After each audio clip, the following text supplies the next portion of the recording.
Hey Ryan, how are you doing today? I am doing fantastic knowing that it was a dear friend of mine's birthday this week and that it went well. And that friend is you. Well, thank you. I appreciate that. You'll catch up with me soon, though. Um, Sometime this do what? sometime Sometime? your birthday was sometime this week. Sometime this year, even. Sometime this year. I Yeah, heard I heard it happens every year. it does. It does. It's amazing like that.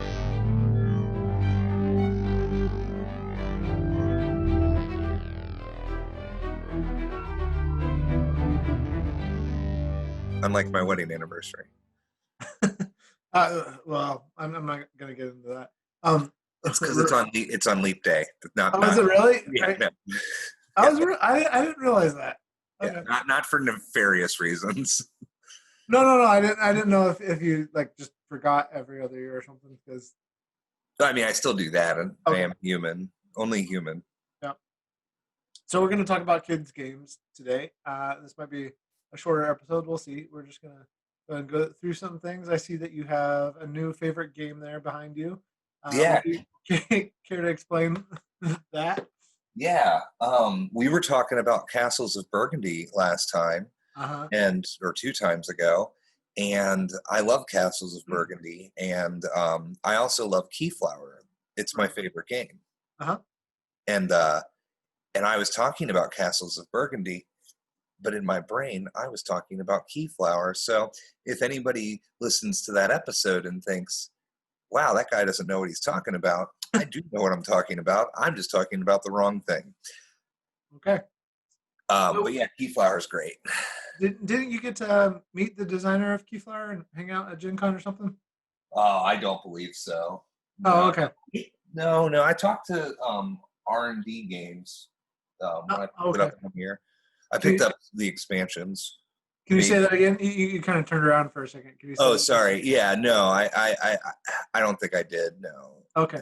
There's if you ever read the box on the sides of the box, there's like a description of how it kind of came about, and it's a pretty interesting story Hmm. that I'm not going to repeat because it will be rife with errors because I haven't read the box in a long time. Well, so it would be typical of our of the way that this podcast goes. How I roll. The guy designed another game, and Uh-huh. somebody saw it, and I can't think it was a gangster game or something, and he saw it, and the original designer couldn't get it off the ground, and there was a gentleman who somebody will probably edit in their name that designed Keeple, and he saw this other guy's design for this game and was like, "Whoa, this would be great," and Okay. where you're like I'm sure it happens a lot. You design like a great game that has like really bad theme, and somebody's like, was that a great game with a bad theme? So, well, this is a newer game, and you can finish your story, and I'll talk about a little more. But Story like, was irrelevant. oh, okay. Well, so this game just came out last month. Well, a little bit before that, it had been on Kickstarter. It's from Later Games, who did Root too, and some other stuff. But as you can tell by the artwork, very similar style. But this was originally a game with a Roman theme, and it didn't sell very well, but it had solid mechanics. And then the guys at Letter picked it up and redid it, reskinned it, added a little bit. It looks way more inviting, and I think that's why it sold a lot better.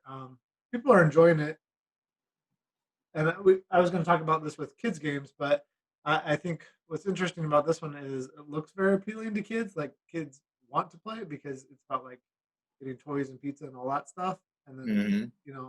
it's a card game with your friends. But the mechanics are really more of a game for like 11, 12, 13-year olds. Like Blaze was really excited. My younger son, who's 8, was really excited to play this game, and he can get it, but it's just, and he plays a lot of games. It's just on the edge of what he can get as far as kids games. So that was interesting to me in terms of like marketing and so forth. And not that they went out and tried to market it to younger kids. It does say 10 plus on the box. Um, but if I were to look at, if I knew nothing about the original game and this game, and I looked at the original game, I'd be like, oh, that's a game for older people, not for Yeah. kids. While like Blaze, saw this and he wanted to play it immediately because it looked interesting to him. Yeah, well, because forts are cool. Right. Right. So, but that's all relevant. And there's a nice segue there from what you were saying about like you design one game and then another game is the one that ends up selling, right? I mean, obviously that was a part of our script, so totally purposeful. Yeah. But this is what we were talking about in preparation for this. That it's hard to kind of define what a kid's game is or what makes a good kid's game. Um, I also went ahead and looked up what family games are, and that was a long pause, so I'll have to take that out of the the audio version of this. But I looked up what family games are, and some of the top family games. It's really interesting. Top family games are like Wingspan, Everdell, Azul, The Crew, Crokinole, Seven Wonders, Quacks of Cleveland, Patchwork, Pandemic, so forth.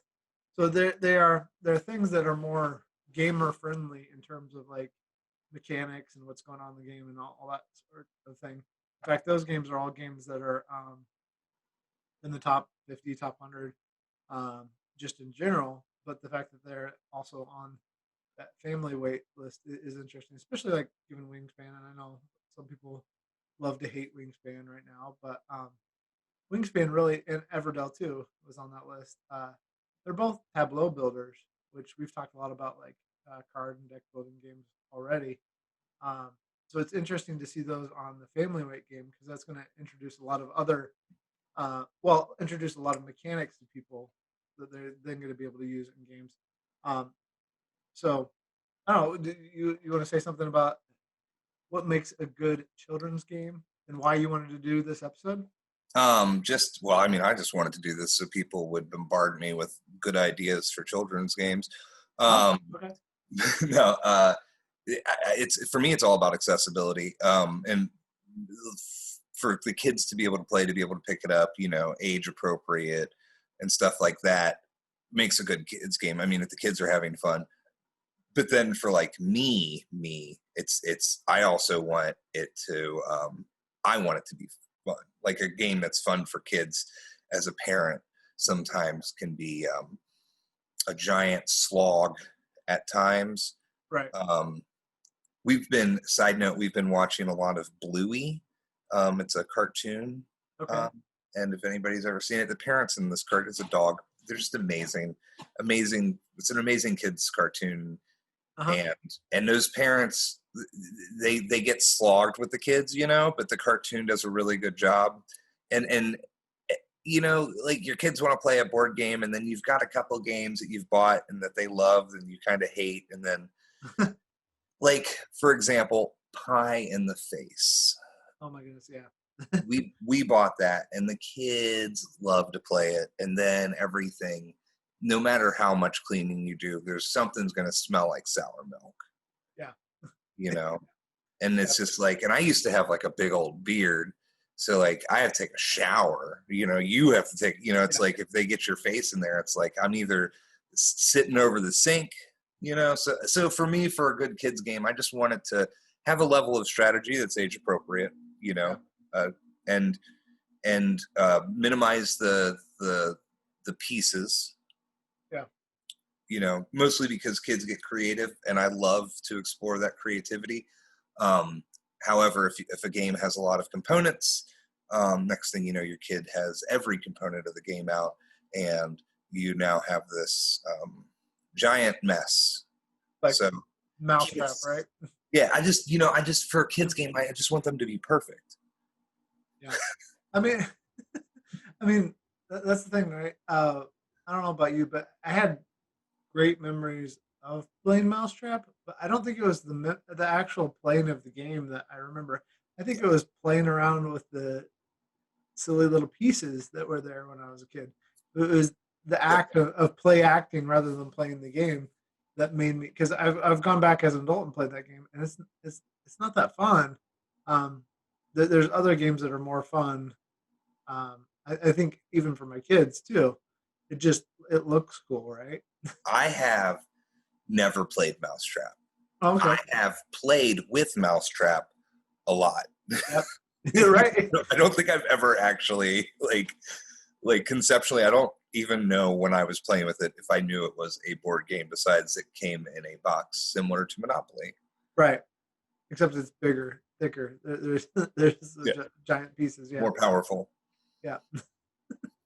um, so obviously, if you look up, we talked about this pre-show too. The top 100 kids games, you get a lot of Haba, and I think there's pretty good reason for that. Hmm. Going with what you're saying, that they make really nice components that are consistent, and they're bright and everything else, but there's not too many of them. Yep. Um, and I think that's one of the things that makes them a good company is that um, the whole German versus American thing, even though this is starting to change, of like um, board games is a family time thing. Like some people will go to the park here and do that, and that's a family time thing, but they don't see board games as a family time thing. Um, but for a lot of Germans, it's like board games all the way through. That's the way just to spend time together. If you can't get outside and do other things, Hmm. I mean, the Germans are pretty healthy people, so I'm not going to say that they don't get outside, but I think they're also mentally healthy, and so instead of plopping down in front of the TV and watching a show, they're more likely to spend time. Generally, I mean, it's a smaller country than the U.S., so Yeah. but Is that why they love Euros so much? No, I'm just making a because it's Germany. yeah, dad jokes. Um, dad jokes because we're both dads talking about Yep. kids games, right? So one of your favorites you mentioned was Magic Labyrinth. You want to talk about that one for a minute? Yeah. Magic Labyrinth is ranked a little bit higher than one of my preferred go-to that we have in our collection. Okay. It is a lot of fun. It's like a little memory game. Mhm. You have to collect pieces. The 7-year-old primarily plays it. I have a 7 and a 3-year-old, so Mhm. 3-year-old's not like getting real heavy into a lot of games. Um, Right. but yeah, you're just collecting tokens that are scattered through the board. The problem is there's like 32 tokens, and it's like a roll and move, except for it uses magnets. Right. And there's a ball underneath your pawn, and as you move your pawn, there's these walls underneath the board that you can't see. The ball falls off. You go back to the start, and you got to remember this pathway. And it's pretty enjoyable. The keeping track of the tokens is always a chore. Oh, Um, okay. that's just my household. We're kind of a chaotic place, but I do really, really like it. Yeah, I mean, again, some of that is just like by nature of what age your kids are, right? Like when the 3-year-old is 4, it's going to be a little bit easier to do some of those things with him versus Mm-hmm. even right now. I mean, it's a fun age, but 3-year-olds are also kind of all over the place themselves, right? Yeah. So, no, that's a good one. Do you like? I think we've played it together. Do you like Labyrinth, the Ravensburger game? It's been around Wait. for like 35, 40 years, where you slide the pieces in and out, and like, Oh yeah. Your yeah, uh, brother-in-law has that, doesn't he? he probably does. We have it too. I mean, it's a Or am I classic. thinking of Corridor? I might not have ever played Labyrinth. Um, I don't know, but you have wizards in a dungeon, right? Or there's a underwater version now if you don't like wizards, whatever. Um, Who but doesn't like wizards? some people, D and People D. with bad taste. Balrogs. Yeah.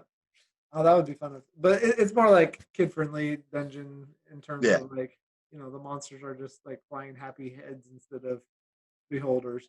Um, um, but you slide the piece. It's got this thing that where you're sliding the pieces in and out, so you got to think about how you pick up the objects that you need, and then you come back to your starting place. It's really simple, but um, even though it's really simple, it's one that I like, and it doesn't have quite the same problem as the Magic Labyrinth one that you were talking about, except for the cards can get all over easily. I think my boys kind of made a mess of those when they were younger. Now they're fine; they're great. It's when you can play in 10 minutes. So Yeah. 3-year-olds, young kids, and cards. I just accept it. These yeah, are going to get crinkled. no Yeah, they're matter. gonna. Like I'll stave it off as long as possible. But there's just like the old CCG collector card gamer in me is like, oh. Yeah. But then the father in me is just like, whatever. Yeah, I mean that's the great thing about that game is that there's nothing sacred about or particularly valuable about it. And I think that's actually one good thing is that like the components getting a little messed up in a kid's game that should be able to happen without ruining the game experience for you, right? I guess that's a good quality of a children's game too. Um, Being able to play. Oh, sorry everybody, there's a door slam in the background. So that's here's one I don't like. Have you ever played? I don't know. I don't know how this game is as popular as it is, except it's just wacky and silly. This makes me think of the pie in the face one, Loopin Louie. That's right. You haven't played this, Loopin Louie. What have I played? No, there's a lot of games. It's not my fault. I'm not made of time. Oh, I know. We're limited on time, but that one's it seems to show up everywhere. Walmart, Target, Barnes and Noble, and everywhere else, and it's been around for a little while. The Barnes and Noble's exclusive that I want to get for the kids is Blitz Bowl, which is Blood Bowl light. But I don't know if they're actually old enough yet. But these exclusive contracts are so frustrating. Yeah, what do you, I mean, we can talk about that real quick before we go on. No. I mean, okay. I mean, that'd be a whole nother thing talking about industry stuff. this middle of this kids episode, let's get into some grindy industry observations on Barnes and Noble's exclusivity. I mean, yeah. I have my own. I'm very conflicted. Well, yeah, we should come back to this on different next week's episode, by the way. But yeah, we'll talk about it later. I like Ice School. Have you ever played that one? I have played that at a convention. Yeah. My problem with because that one you have to put your finger down to be able to flick. Yeah. And I'm a pretty powerful flicker, you know. Yeah. However, I have very sensitive fingers and hands. So it's like this horrible thing where sometimes I get a really good whack on there, and then I'm like, oh. But that's one actually that you reminded me of that I really actually want to get for the kids because I think that would be. I might as well wait till Seamus is like 4.5, and then get rid of some of those problems we were talking about. But I think they'll like it eventually. Yeah. Let's see. My First Stone Age. That teaches some really basic things, but that one's out of print right now. It should not be as expensive as it is. It's a good little game. Have you played that one? No. Okay. Well, I'll just say that because it is out of print, so I'm not gonna say too much. I think all the versions of it. Go ahead. I was just saying, get on eBay, people. Check it out. Pay a lot of money. No, don't pay a lot of money. There's lots of other good choices. I think that's there's tons of good choices. I was being sarcastic. Sorry. Oh no, yeah, I know. I just you can't always hear those things. I think you can probably see it, but not hear it. So since we do the audio version too. Next one up, I'm gonna switch this. I'm just gonna say I like most of the versions of Animal Upon Animal. I think that's a great one, especially for little kids like Seamus's age, and even older kids. They'll play it real quick. Just doing the stacking thing. But I think what makes it, we talked about this last night, and Rhino Hero too. Like Rhino Hero is essentially what we've all done at some point of just building a house of cards. But both of them make it a game by fall, and they're both Haba products, right? So this goes to them as a company. They finished the idea by not just putting a stack of playing cards in a box and calling it something, but they actually made the characters for Rhino Hero and Animal Upon Animal. They actually finished the production and make a nice product. Like I really like the new dinosaur because I love dinosaur stuff. The dinosaur Animal Upon Animal, and then you get dinosaur meeples that maybe as an adult you just want to kind of play with sometimes too. So it entertains you. I'm dogging it. But that was there, and then the next one I was going to let you talk about because you know more about it is the Enchanted Tower. That's my favorite one on the list. It's just a 2-player game, has no real reading or anything, and again, it involves a magnet, and I think it's just like my gross misunderstanding of how magnets works that intrigues me. That was also How do they sarcastic. work? Yeah.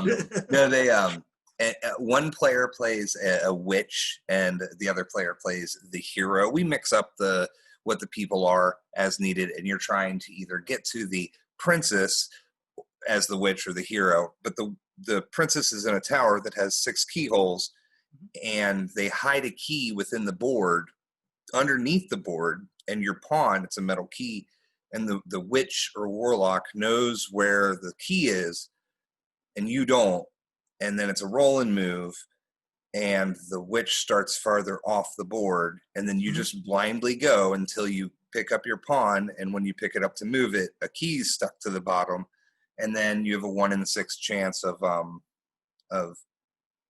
saving the princess. And if you put the key in the right slot, the princess pops out, and Yeah. sometimes it's a prince with like a tall hat, you know.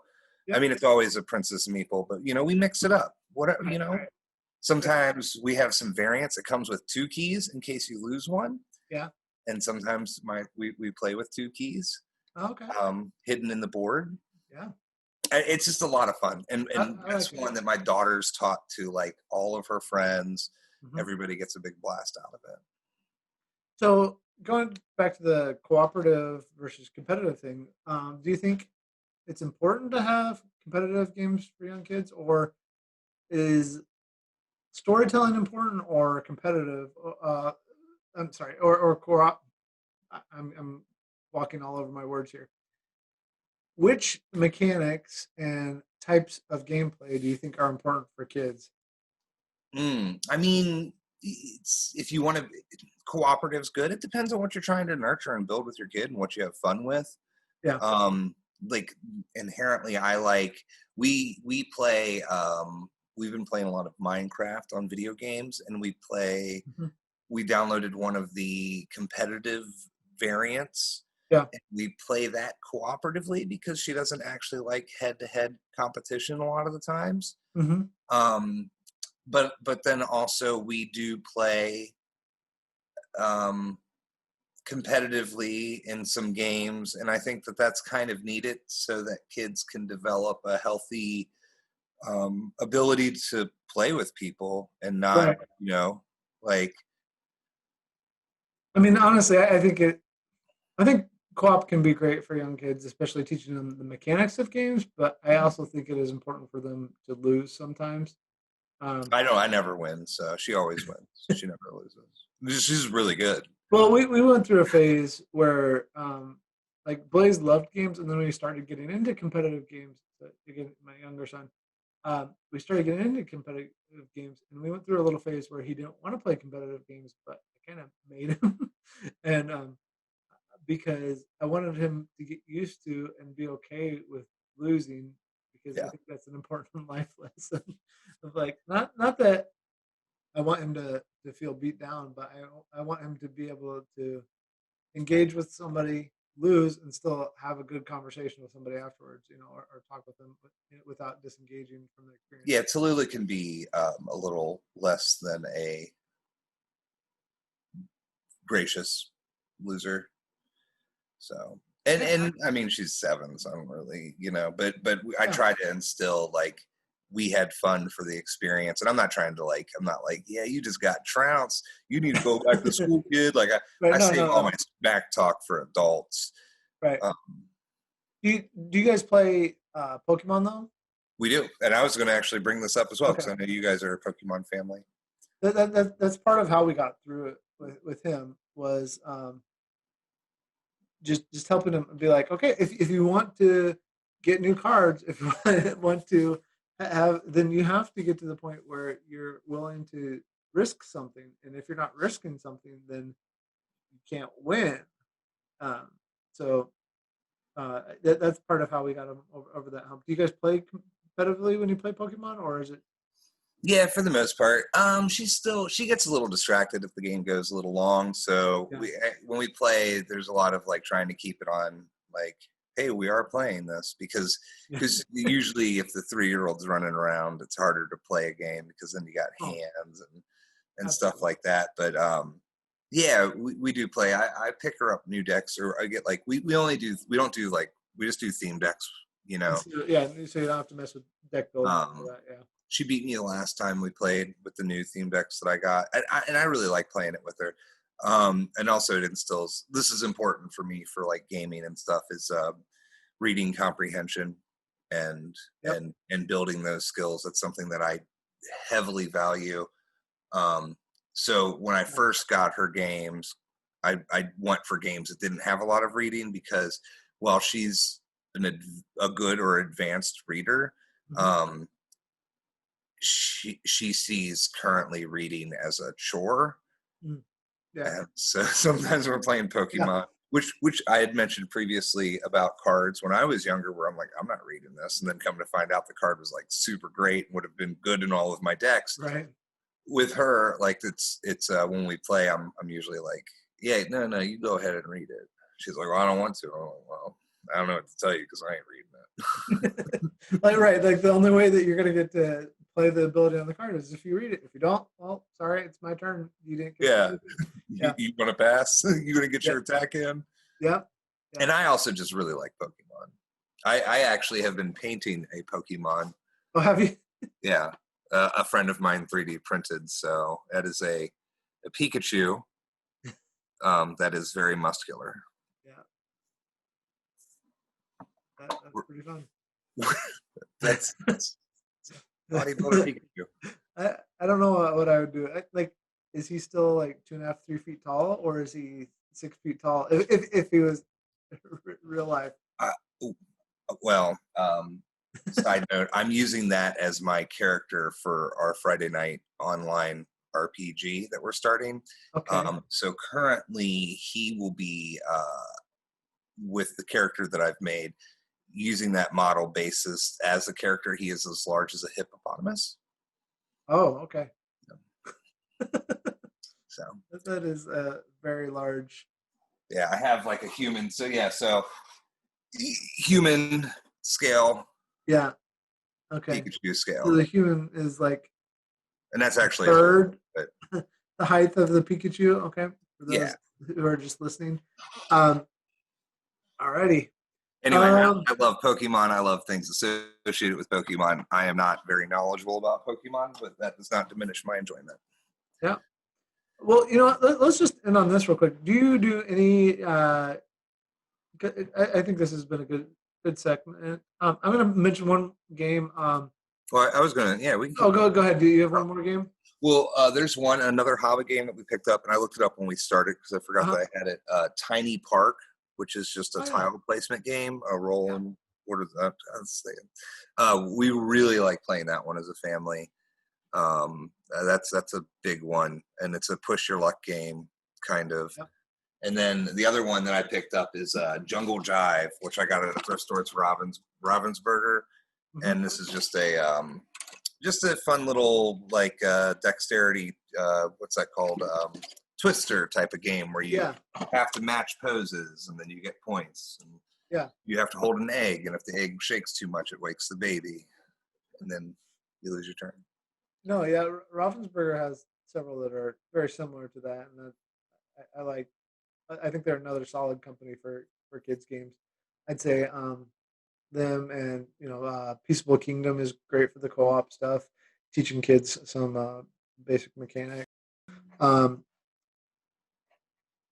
yeah, then the game that we've played with Blaze that I still like, that I was going to mention, but what I think we should end on is maybe talking about storytelling and RPGs for kids and that. And but before we go to that, the game, because I don't think a lot of people know it, is Croak, and it teaches some mechanics kind of similar to chess and checkers, in that you are thinking about where your pieces end up. You have these little frogs that start in their corners, and one is a queen frog, and then she has her little um, male frogs, and two of each, and then you're trying to eliminate the queen on the other side, and then you're flipping tiles, and there might be fish that can eat you or other hazards.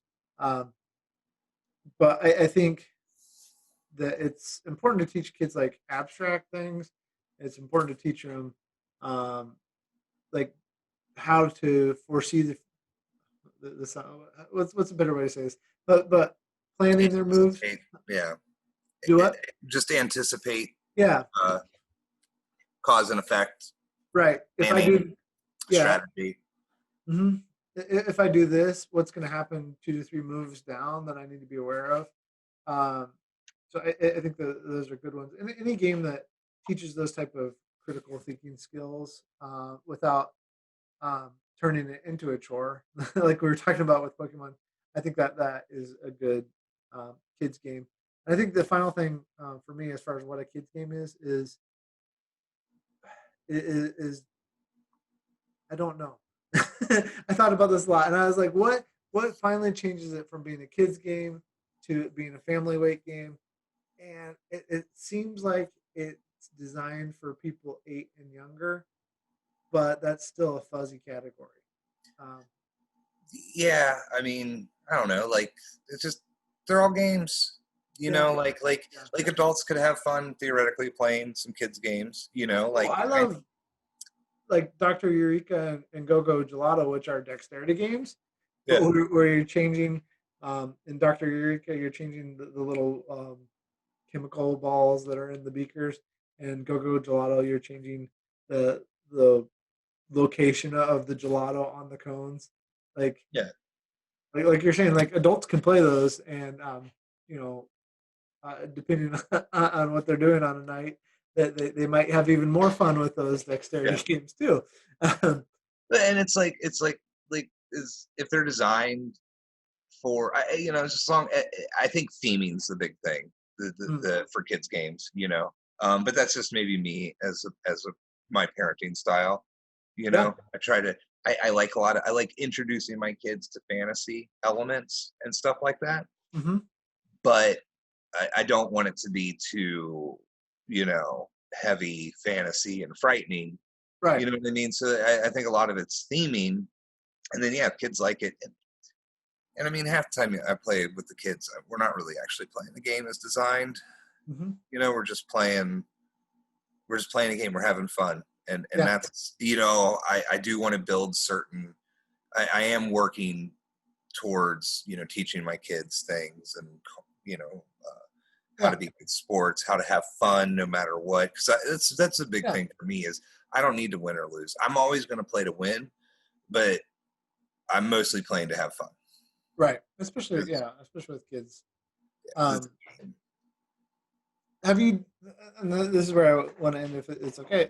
So have you done any like role playing stuff at all? Have you checked out like the My Little Pony one is really good. Um, I haven't yet. I've been tooling around with the idea. So we've been building Frostgrave war bands, and uh-huh. Lula and I do a lot of terrain building and stuff. And Seamus has been getting in on it and painting miniatures and stuff. Yeah. And I am trying to work that into like a narrative miniatures game.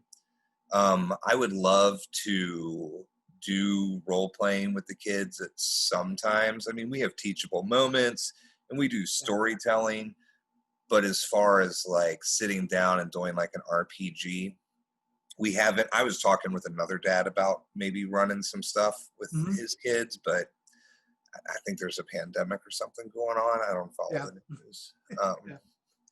but yeah, Um, that's something I'm heavily well, interested into. In I had some ideas to actually design terrain with Tallulah and uh, then write a module and give it to people with the terrain design for the story for like kid friendly multiple ways to solve it. But I don't have a lot of time.